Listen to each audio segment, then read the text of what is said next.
Hello to all friends, कसे आहात सगळे? रेडिओ MPSC गुरु ऐकताय ना? Radio MPSC Guru spreading the knowledge powered by Spectrum अकॅडमीमध्ये मी RJ प्रिया तुम्हा सगळ्यांचं स्वागत करते.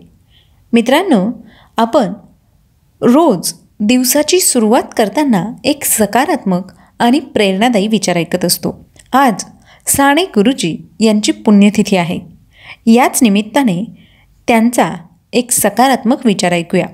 सूर्याच्या किरणांनी ज्याप्रमाणे बर्फाच्या राशी वितळतात, त्याप्रमाणे अहंकाराच्या राशी प्रेमाच्या ओलाव्याने वितळतात. मित्रांनो, आपण रोज विचारधन हे सत्र ऐकत असतो. हे सत्र ऐकण्यामागचा उद्देश इतकाच की आपण रोज आपल्या दिवसाची सुरुवात एक चांगला आणि प्रेरणादायी विचार ऐकून केला पाहिजे. चला तर मग यानंतर ऐकूया आजचं दिनविशेष हे सत्र.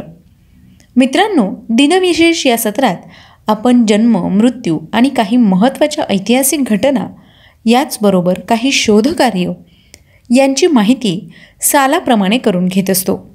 एकूणच काय तर आत्ताचा क्षण हा पुढच्या सेकंदाला इतिहास होत असतो. त्यातले काहीच क्षण जगाला विशेष म्हणून अजरामर होतात.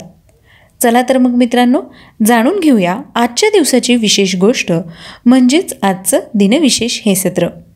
आजच्या दिवशी घडलेल्या घटनांचा आढावा घेऊया.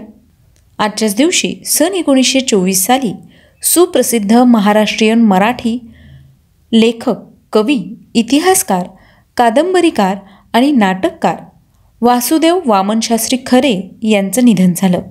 सन 1950 साली प्रसिद्ध महाराष्ट्रीयन मराठी भाषिक लेखक, शिक्षक, सामाजिक कार्यकर्ते आणि स्वातंत्र्य सेनानी तसंच भारतीय राष्ट्रीय शिक्षक म्हणून ओळखले जाणारे आणि लोकप्रिय असणारे पांडुरंग सदाशिव साने उर्फ साने गुरुजी यांचं निधन झालं. साने गुरुजी यांना भारताचे राष्ट्रीय शिक्षक म्हणून संबोधले जात असे. श्यामची आई ही सुप्रसिद्ध कादंबरी त्यांनी नाशिकमधील तुरुंगात असताना लिहिली होती. बलसागर भारत होवो विश्वात शोभुनी राहो, याचबरोबर खरा तो एकची धर्म जगाला प्रेम अर्पावे. ही गाणी तुम्ही सगळ्यांनी ऐकलीच असतील. ही गाणी लिहिणारे साने गुरुजी. साने गुरुजींविषयींची माहिती आज आपण व्यक्तिविशेष या सत्रात सविस्तर ऐकणार आहोत. त्यामुळे आमचं व्यक्तिविशेष हे सत्र ऐकायला विसरू नका. चला तर मग यानंतर वळूया पुढच्या काही घटनांकडे. आजच्याच दिवशी सन 1964 साली पंतप्रधान जवाहरलाल नेहरू यांच्या इच्छेप्रमाणे त्यांच्या अस्थी संपूर्ण देशभर विसर्जित करण्यात आल्या होत्या. ब्रिटिशकालीन भारतात जवाहरलाल नेहरू यांनी महात्मा गांधी यांच्यासोबत मिळून आपल्या देशाच्या स्वातंत्र्याकरिता अनेक चळवळी केल्या. त्यांनी आपल्या भारत देशाला स्वातंत्र्य मिळवून देण्यासाठी इंग्रज सरकारला अनेक वेळा याचना केल्या. जवाहरलाल नेहरू यांना लहान मुले खूप आवडायची. मुले त्यांना प्रेमाने चाचा नेहरू म्हणून संबोधित असत. अशा या महान नेत्याच्या इच्छेनुसार त्यांच्या अस्थी संपूर्ण भारतभर विसर्जित करण्यात आल्या होत्या. आजच्याच दिवशी सन 1921 साली ब्राझील देशातील महिलांना मतदान करण्याचा अधिकार प्राप्त झाला होता. सन 1955 साली जगातील पहिल्या मॅग्नेशियम जेट विमानाने भरारी घेतली. आजच्याच दिवशी 1935 साली एडविन आर्मस्ट्रॉंगने पहिल्यांदा FM लहरींचं प्रसारण केलं. यानंतर जाणून घेऊया आणखी काही महत्त्वाच्या घटना. आजच्याच दिवशी सन 2008 साली भ्रष्टाचाराच्या आरोपाखाली तुरुंगात कैद असलेल्या बांगलादेशाच्या पूर्व पंतप्रधान शेख हसीन वाजेद यांची सुटका करण्यात आली. 1881 साली लोकमान्य टिळकांनी संपादित केलेल्या मराठा या दैनिकाची आजच्याच दिवशी 1881 साली सुरुवात करण्यात आली होती. आजच्याच दिवशी 1866 साली इलाहाबाद उच्च न्यायालयाची स्थापना करण्यात आली. त्या न्यायालयाला पूर्वी आग्रा उच्च न्यायालय म्हणून संबोधलं जात असे. आजच्याच दिवशी 1776 साली अमेरिका देशाला स्वातंत्र्य घोषित करण्यासाठी घोषणापत्र तयार करण्यासाठी समितीची स्थापना करण्यात आली.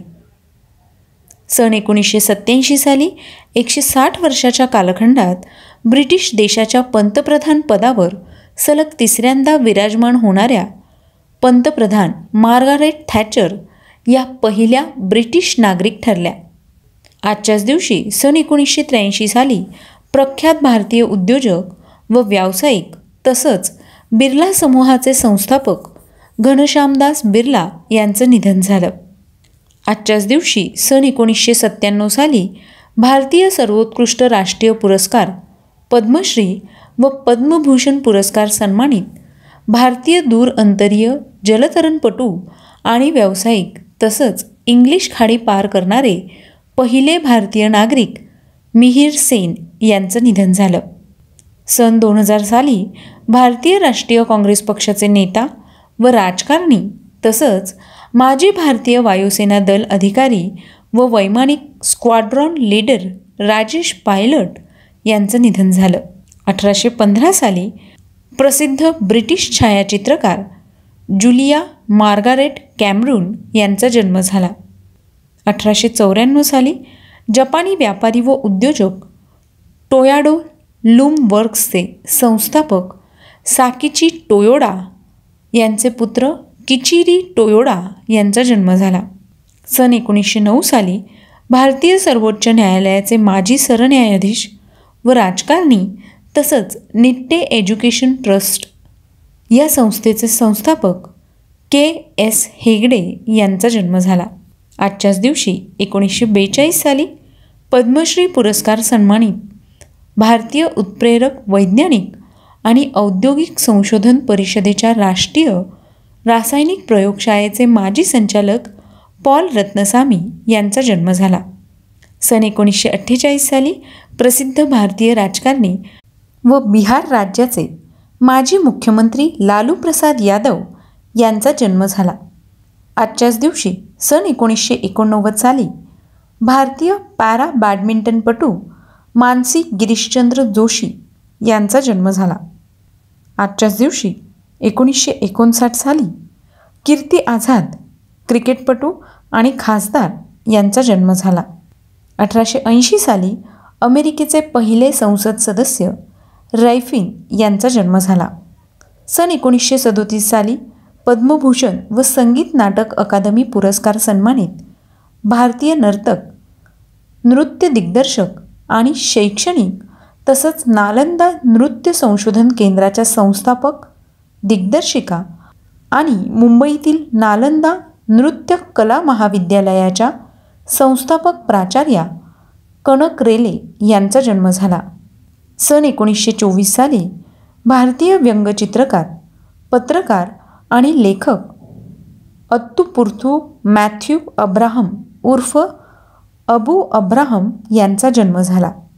आजच्याच दिवशी सन 1990 साली अर्जुन पुरस्कार सन्मानित भारतीय हॉकीपटू सविता पुनिया यांचा जन्म झाला. 1932 साली हरचंद सिंग लोंगोवाल अकाली दलाचे अध्यक्ष यांचा जन्म झाला. त्यांचा मृत्यू 20 ऑगस्ट 1985 रोजी झाला. तर मित्रांनो, ही होती आजच्या दिवसाची विशेष गोष्ट म्हणजेच आजचं दिनविशेष हे सत्र. तुम्हाला आमचं दिनविशेष हे सत्र कसं वाटलं ते आम्हाला नक्की कळवा. त्यासाठीच आमचा व्हॉट्सअप क्रमांक आहे 8698869880 म्हणजेच 8698869880. तुम्ही आमचं दिनविशेष हे सत्र आमच्या यूट्यूब चॅनलवर देखील पाहू शकता. त्याकरता तुम्हाला फक्त आमचं स्पेक्ट्रम अकॅडमी हे यूट्यूब चॅनल सबस्क्राईब करावं लागेल. याचबरोबर स्पॉटिफाय म्युझिक ॲप आणि अँकर FM यावर देखील तुम्ही रेडिओ MPSC गुरु पॉडकास्ट ऐकू शकता. चला तर मग मित्रांनो, मी RJ प्रिया तुम्हा सगळ्यांची रजा घेते. पुन्हा भेटूया उद्याच्या दिनविशेष या सत्रात. तोपर्यंत ऐकत रहा radio MPSC Guru spreading the knowledge powered by spectrum academy.